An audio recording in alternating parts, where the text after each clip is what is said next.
Hi guys, John Talley coming here live from the Partzilla studio, but I'm having to do it by myself, so I'm actually trying to operate two mice. Yeah, mices at the same time, mouse at the same time, so give me a second, and we'll dive into this in a minute. All right, so hopefully it's streaming like it's supposed to.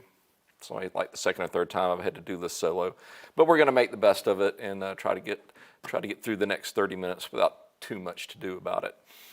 All right. Nobody's really popping in any questions yet. We got one from Kalugo. He says, "Can I get free parts for my 2006 CRF 450X?" No. As much as I'd like to give you a bunch of free parts, I can't do that. We can't stay in business that way. But tell us what you do need, and I guarantee you we can get the best deal on those parts for you. All right, yeah, they're starting to flow in now.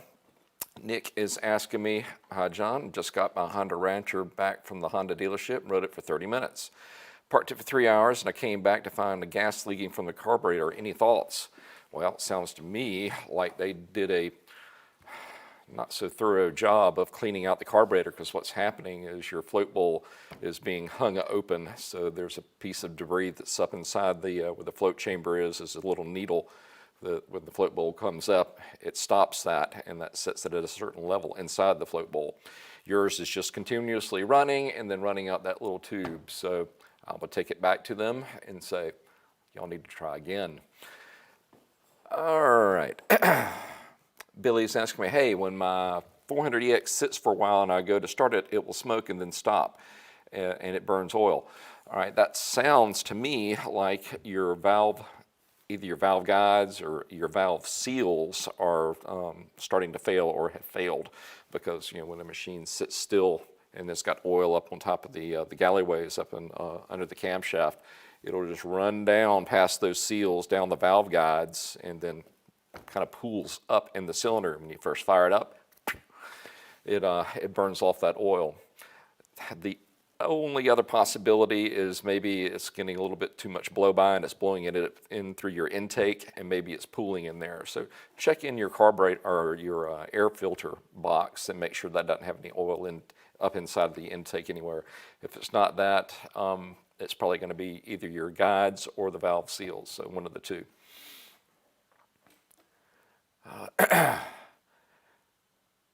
Sport Bike is asking me, "I hear beam torque wrenches are better for engine assembly. What's your opinion?"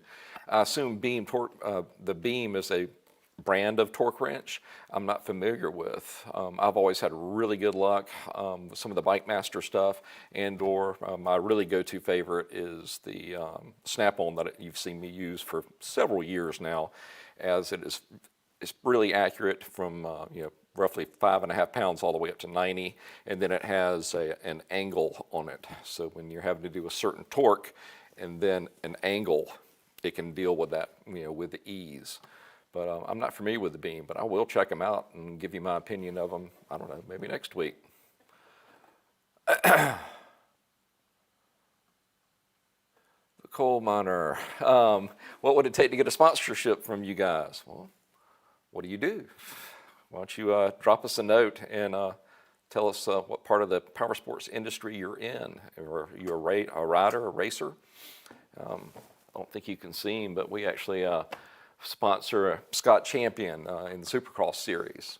Really nice guy. I've actually done a little bit of work on his bike. It's been a couple of years ago, though.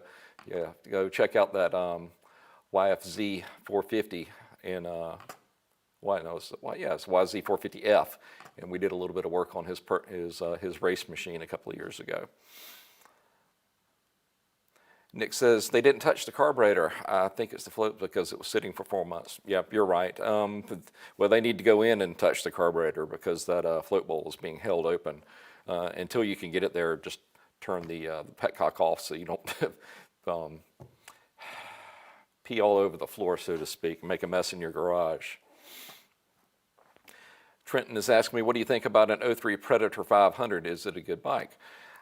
I've never ridden one. One of my friends down in Florida had one, a really fast machine, and it held up fairly well. Have I personally ridden one or owned one? No, but I think it's a good machine, as long as it's been cared for appropriately. And we've got a little short video of how to buy a used ATV and the things you should look for. And you may want to watch that before you go take a look at this and see if she measures up. All right, Mud Power is asking me, my Raptor 350 knocks really bad and I can't find anything when I split the case. Could be the connector rod bearing. More than likely, if you pull the top end, you should have a little bit of play down on the crankshaft, and there's actually a measurement you can make for the side to side. But if you can move it at all and actually feel it click up and down, it's going to be your connector rod bearing. Billy was asking me, okay, thank you so much. Do you have a video guys changing valve seals? Yes, I believe we did do the seals on our 400EX project we did a couple of years ago. So take a look at that playlist and see if I indeed did replace the seals. I'm pretty sure I did because we did a top-end project on it, and I hardly ever would open it up an engine and not go ahead and replace the seals. They're so inexpensive, and I mean, you're right there, so why not do it? So I'm betting that I did. Mud Powers, the connecting rod has some side-to-side play. It's going to have a little bit, but there'll be a actual measurement that you need to make using a feeler gauge just on the side. I'm not sure what it is off the top of my head, but certainly the manual is going to tell you what the side play should be on that. All right, Alex is asking me, hi John, when changing brake rotors, should the pulsar rings, ABS ring, be replaced as well? Bike is a 2017 CBR 500R ABS. No, you shouldn't have to, because basically that is a non-wearable item. It is just sensing the ring by the different protrusions that are sticking out toward the sensor itself. So there's no contact there at all. It is just strictly electronic, and the ring it doesn't wear. It doesn't wear out. It is just a fixed surface that it is basically reading, almost like Braille, to keep up with the rotation of the tire. B. Plum, hello. Billy's asked me, do you think Honda will bring back a 400EX or TRX 450 or big bore like the 850 Scrambler or 850? I have no idea what goes on in the mind of some of the manufacturers. I think they'd be remiss not to bring the 400EX by simply virtue of how many questions that we get asked about that one particular unit every week. I mean, it is still a very popular unit, even though it's starting to get some age on it. And hey, even I owned one. I mean, I really enjoyed it. Sport bike came back. Sorry, I meant beam style torque wrenches. I'm afraid I haven't heard of that one. I'll have to see what a beam style torque wrench actually is.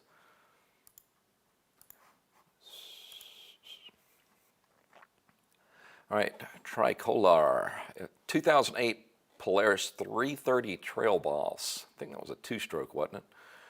Module keeps frying. Controller module keeps frying. Where should I start checking to help isolate the issue?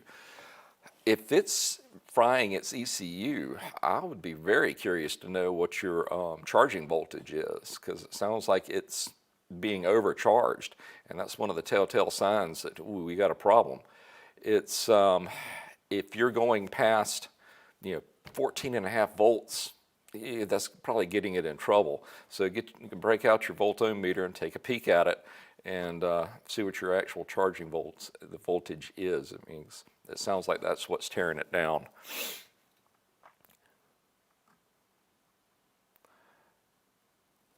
All right, okay, the coal miner says, I used to race motocross. I had an 04 YZ450, but after a bad wreck, I switched to sport quads, and this will be my first season. Okay, well, get with it, and let us know where you are. I mean, probably can't do a full sponsorship for you, but maybe we can send you a couple of stickers and compensate you accordingly on pricing for your parts for it. All right, what else do we have here? All right, Plum is asking me, quit moving screen. My 2005 Honda TRX 400 FA, four-wheel drive automatic, keeps throwing a code 12 code, and I can't get it out of limp mode. The 12 is, I'm stretching my memory a little bit here, guys. I think that is for your your shift angle sensor, and Honda had a recall on those. It went on forever. I mean, like a decade or more. No, I'm betting they want to sell me an extended plan to my car insurance, and I'm not interested. So it's probably that shift angle sensor that goes on the front of the engine. So that may be it. But I can't remember all the codes, guys. But tell you what, we'll look it up, and then I will lead off next week with that particular code and tell you what it is. All right. Oh, and one of my guys down there just sent me one of the torque wrenches. Yeah, that's an older style, the beam style. If you're talking about where you actually have the scale, and you've got the arm, and the arm just actually bends, and then you actually do a reading off of it. I find it hard to believe that that's going to be as accurate as something like the Snap-on I use, or any of the Bike Master digital ones. And so I had one like that when I was like 13, and I can't see that making a real big comeback. All right, Anthony's asking me, 2003 KFX 400 keeps blowing fuses about every 30 seconds of running.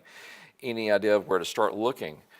All right, which circuit is it blowing? Is it the main fuse coming into it? I mean, that is probably a 20 or 30 amp. I mean, that would lead me to believe that it is grounding out somewhere on the machine, or you've got to ground it up, grounded out wire on the wiring harness. And you need to run down, which circuit it is, and then once you get that circuit identified, just start picking it apart with a volt-ohm meter.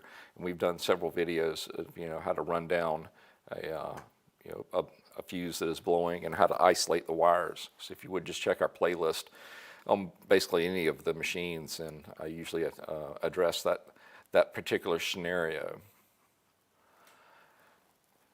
All right, Nick is also asking me, also the display on my O2 Rancher 350ES only shows a yellow screen when the lights are turned on.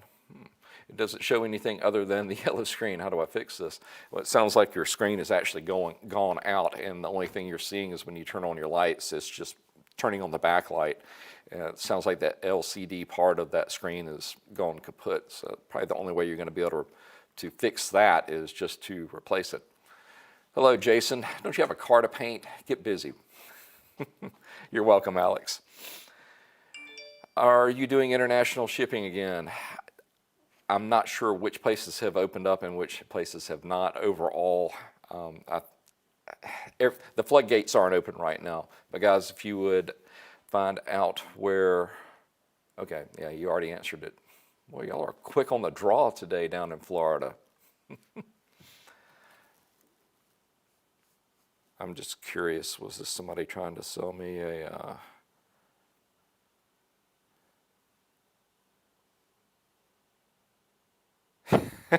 healthcare plan? Should have guessed. Oh boy, I love robocalls, don't y'all? Australia. Well, guys, are we shipping down to Australia yet or not? Hello from Russia. Do svidaniya. Not sure what that means. It's just the one thing in Russian that I've heard in the movie several times. Hello from Romania. Man, y'all are watching from all over the world today. Top mechanic. No, I'm just a monkey with a wrench, dude, doing my best. And apparently we are shipping to Australia now. Plum is saying the angle sensor is code 6, so I'll have to go back and find out what number 12 is. You are welcome. Felipe, if you would look above for the answer on international shipments. Oh, my guys down in Florida have some more information for me over here. Well, come on. He's saying that code 12 is an alternator starter. Well, what else?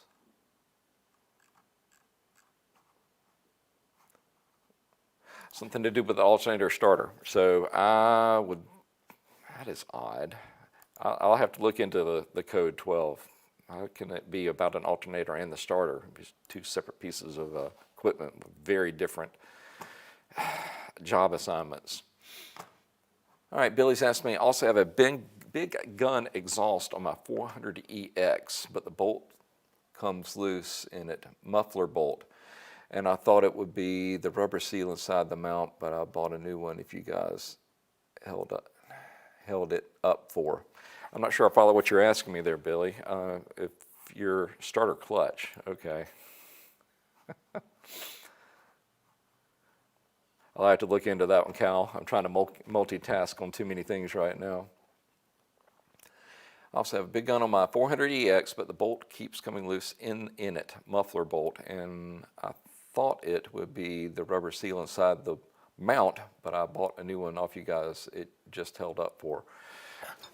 All right, if it's a bolt back there that's working its way out, I would say it needs to be addressed with a little bit of thread blocker to get it to hold in place. Now, if we're missing a rubber seal that was part of that kit, I'm betting the guys in customer service can get to the manufacturer, tell them what happened, and then possibly get you that seal that you might be missing.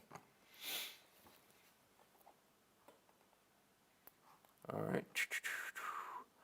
All right, Macarius is asking me, my YFZ450R keeps skipping timing. Well, that would indicate to me that your tensioner is not doing what it's supposed to do, and or your timing chain needs to be replaced because it is stretched out too far and it's beyond what the tensioner can keep pressure on, and that's causing it to skip. I would also check the teeth at the the cam gears themselves, make sure they're not getting worn down.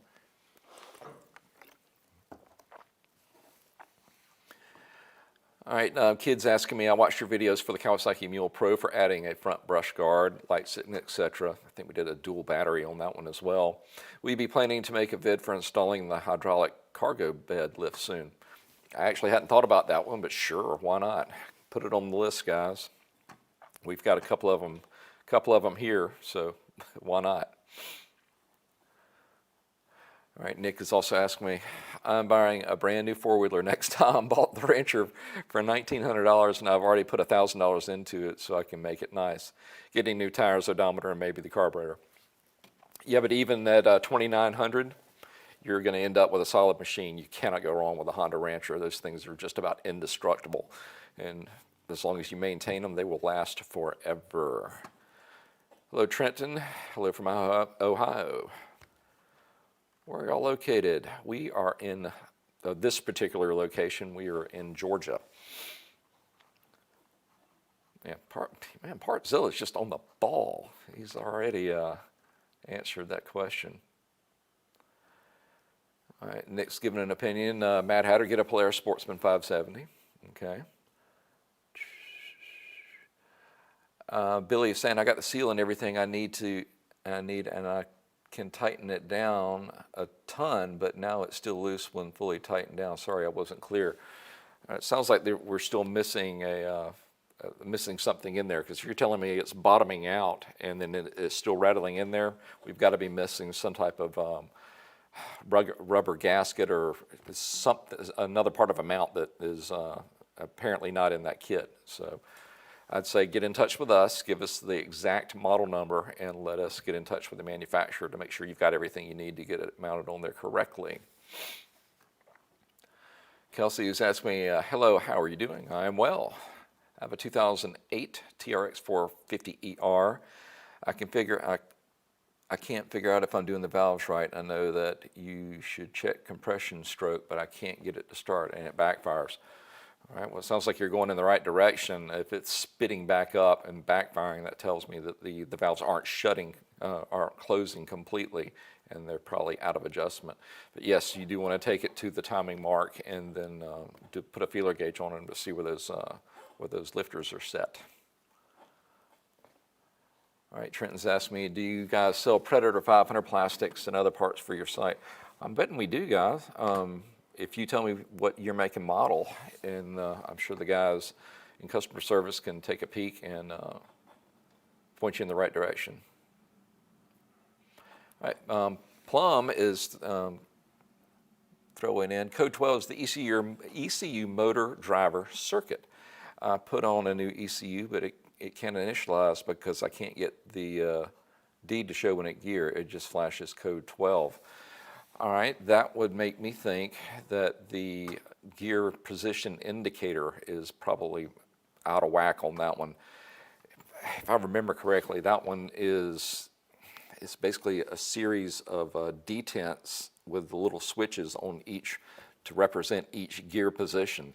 And if all those little detents aren't working correctly, it's not going to know what gear it's in. So I'll probably head that direction next. Matt Hatter, you're welcome.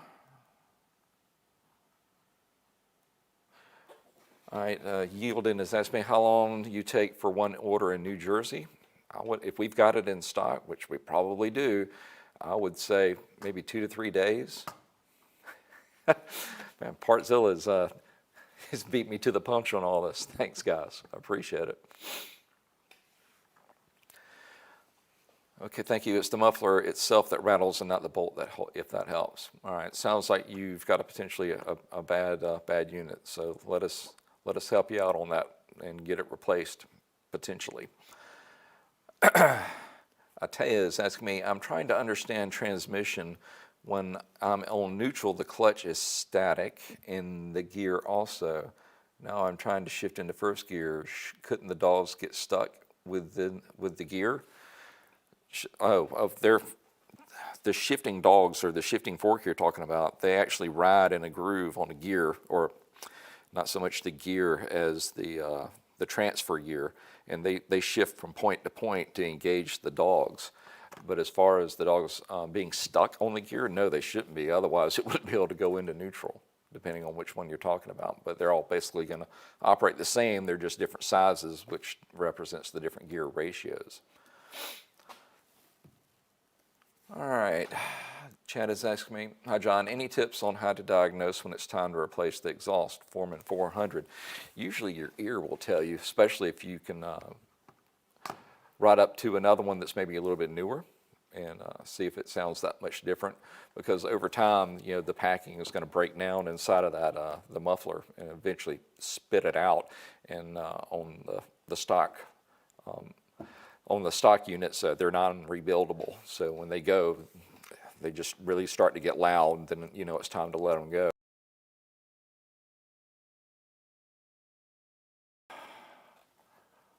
All right, the coal miners asked me one more. Would the case from an 07 YFC 450 work for an 04 450? I cracked my cover, and since Yamaha fixed the oil issues 07, I was wondering if I could get a cover from an 07. That's an interesting question there. Chances are probably not. On especially the higher performance machines, I don't care which manufacturer you're talking about, when they make changes, they make changes. I mean, and it usually doesn't, usually you can't retroactively, use parts on earlier machines. But I'm not afraid to take a peek at that and see what all changes they did make from 04 to 07, and then to give you my recommendation. So guys, if y'all would mark that question, because I like stuff like this. I want to find out.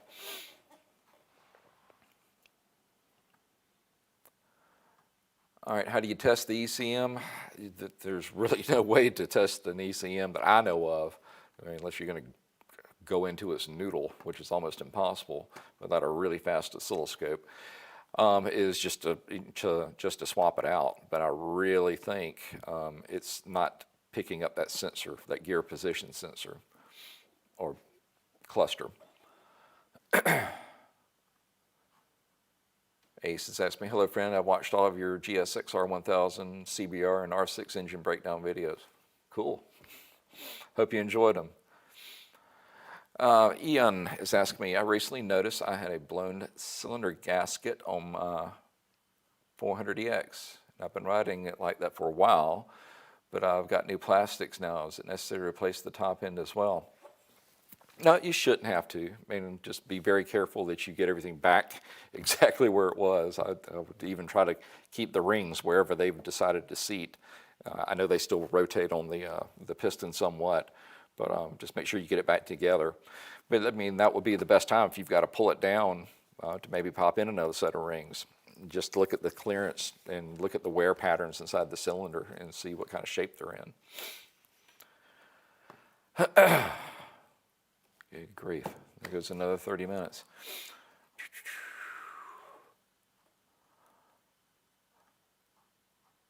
All right, guys, looks like I've about caught up with everybody. Well, Kelsey had one more. On my TRX 450ER, do I check the valves on the compression stroke? And how do I know if I'm on the compression stroke at TDC? Okay, on that one, what you'll see on the compression stroke, when you've got the valve cover off and you're looking at the cams themselves, they're going to be pointing up and away from the tappets down below them. So that'll tell you. And if they're both pointing down at the split overlap, well, then you're on the exhaust.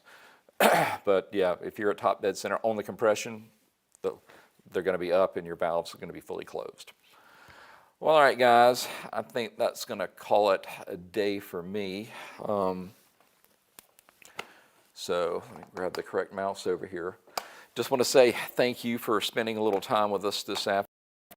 I didn't get to your question, or I wasn't able to answer it. The guys have made a note of it, and they will be sending me an email so I can do a little research and maybe start off next week with the answers to those particular questions. Once again, we just want to say thanks for shopping here with us at Partzilla, spending a little bit of time. Y'all have a great weekend, a great week, and we will see you next Friday at 3, God willing. Y'all have a great day.